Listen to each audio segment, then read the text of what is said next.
Tu dois désapprendre tout ce que tu as appris.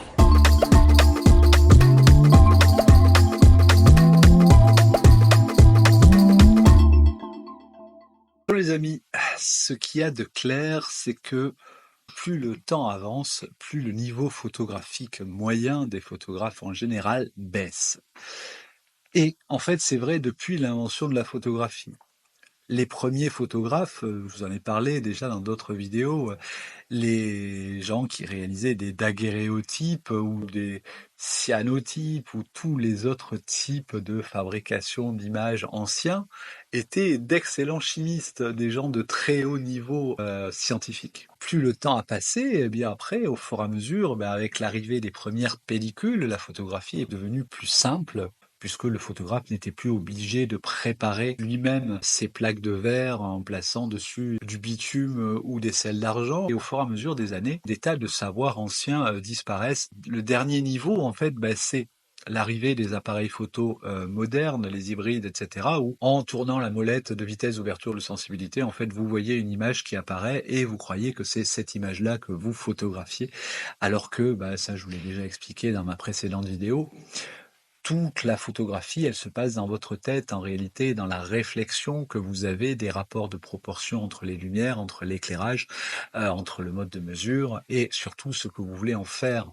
Parce que le but de tout ça, c'est d'arriver à un cliché qui corresponde non pas à ce qui apparaît, mais à ce que vous voulez qui apparaisse. Et pour créer des images qui ne soient pas juste des reproductions de ce qu'il y a devant vous. Hein. Je sais pas, vous êtes au bord de la mer, vous voyez le soleil qui se couche, vous faites une photo de celui-ci, mais que vous voulez faire apparaître un résultat particulier, des effets de matière, des effets de texture, des effets de couleur, etc. Ou que vous voulez travailler sur des méthodes plus complexes, hein, du light painting, des temps de pause allongés, des flous, le fait que vous allez rajouter des flashs, par exemple des flashs en synchronisation multiple pour obtenir certains types de résultats, etc. En fait, toutes ces méthodes-là sont en train un petit peu de disparaître des écrans radars au profit de la retouche, de l'intelligence artificielle, de tout ce genre de choses.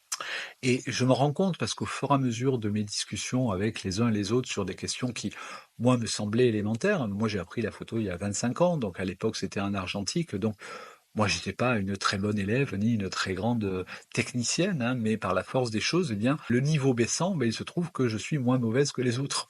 Voilà, mais pas parce que je suis bonne en soi. Et en réalité, je pense que n'importe quel très bon technicien des années, je sais pas, les années 60 ou les années 50 en photographie, se foutrait de moi. Natalia, tu ne sais rien, tu dis que des bêtises, et en réalité, c'est beaucoup plus complexe que ça.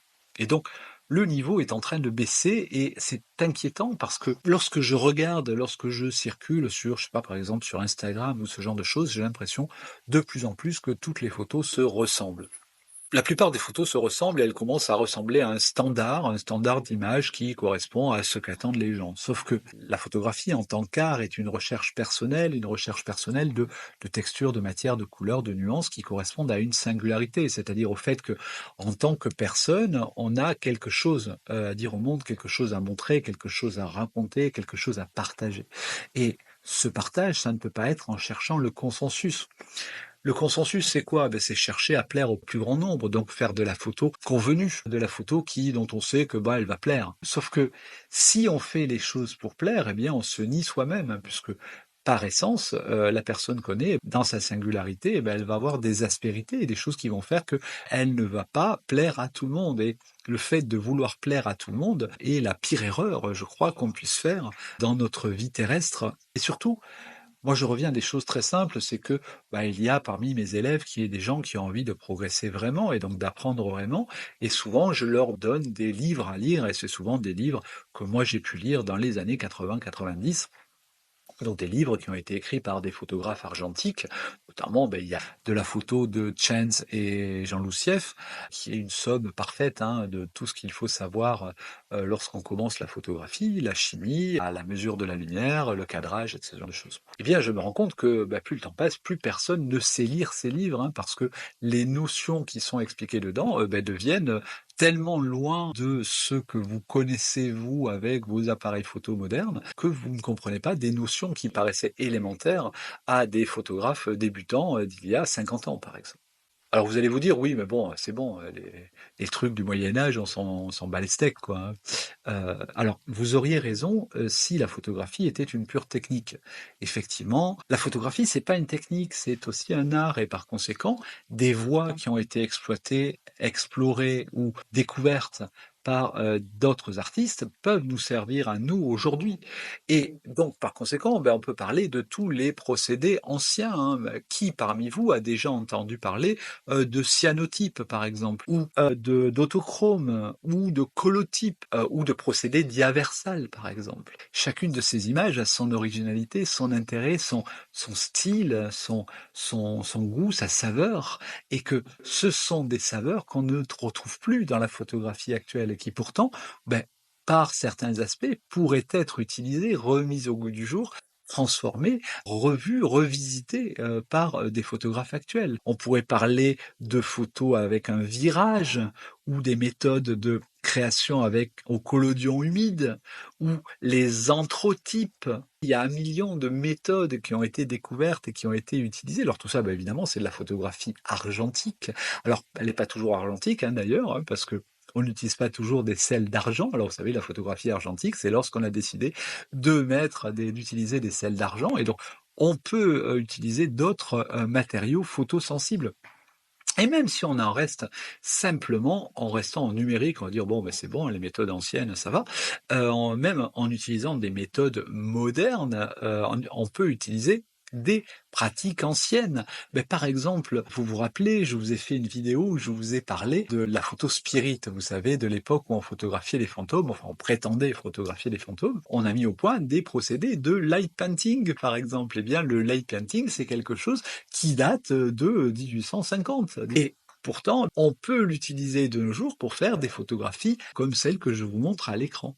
Donc, en réalité, l'art, les pratiques, les recherches, elles ont une utilité. Et le fait donc de s'intéresser à la technique photographique et à l'histoire de l'art photographique, eh bien, ça permet de sortir de l'espèce de petit monde fermé, étroit et automatisé, généralement défini par ceux qui fabriquent les appareils photo, hein, puisque qu'est-ce que font les fabricants d'appareils photo? Eh bien, ils s'adaptent à ce que demande leur public. Par exemple, je vous ai déjà parlé de la recherche éperdue et impossible, hein, d'ultra netteté.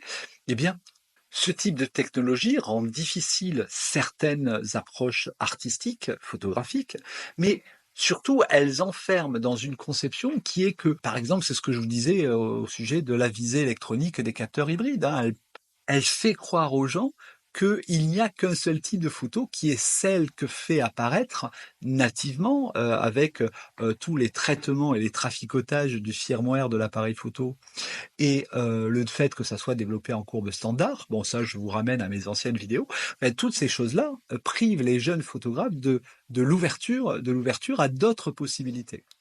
Et vous le savez, les avancées technologiques, elles ont un effet dans le monde de l'art. Par exemple, si vous vous intéressez à l'architecture médiévale, par exemple, eh bien, vous savez que c'est grâce à l'invention des croisées d'ogives qu'on a pu équiper les églises de vitraux.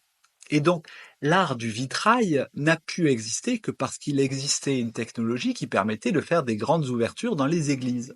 Et donc, l'art du vitrail, qui a commencé au début de l'invention de l'art gothique, donc par conséquent, et donc du croisé d'ogives, donc c'est un art qui a pu exister à partir de là. Mais d'autres arts anciens ont été conservés et utilisés. Par exemple, je sais pas moi, la sculpture, elle date du Paléolithique. Et la sculpture a continué à exister dans les églises, y compris les églises gothiques. Elle a même joué un rôle prépondérant, notamment lorsqu'on parle de gothique flamboyant et lorsqu'on parle du moment où la sculpture est devenue hyper envahissante dans les édifices religieux. Mais on peut parler de l'architecture contemporaine, hein. L'architecture contemporaine, le fait qu'on puisse créer certains surplombs, certaines avancées extrêmement longues dans les constructions contemporaines, eh bien c'est grâce à l'existence, à l'invention du béton armé.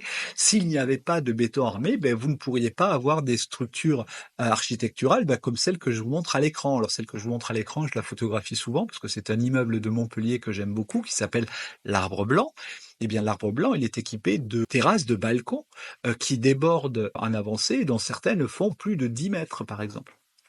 Eh bien ça n'est possible parce qu'on a inventé des systèmes de structures métalliques qui sous-tendent le béton et qui permettent aux artistes, architectes d'envisager, de créer, d'envisager des univers graphiques qui permettent de bâtir les édifices que vous connaissez actuellement. Et donc, le lien entre la technique et l'art est crucial, mais le fait de connaître des méthodes d'édification, de construction, de création ancienne permettent de créer des nouveautés.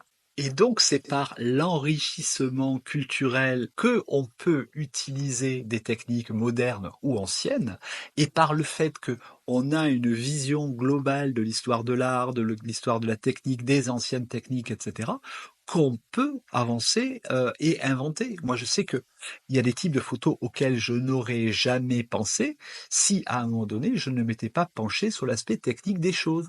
Ben, par exemple, il y a une photo que vous connaissez de moi, qui est une photo sur laquelle il y a une espèce de texture qui apparaît sur le modèle. Eh bien, c'est parce qu'à un moment donné de mes études en photographie, je me suis intéressé au phénomène de transmission directe. Alors la transmission directe, c'est lorsque, par exemple, la lumière traverse une surface parfaitement transparente, comme une plaque de verre, par exemple. Eh bien, la compréhension de la transmission directe et des lois de Snell-Descartes sur la réflexion permettent d'identifier comment on peut obtenir la photo que vous voyez sans Photoshop. Ça, c'est de la compréhension de la technique. Une autre photo de moi que vous connaissez peut-être, c'est une photo que j'ai réalisée de nuit.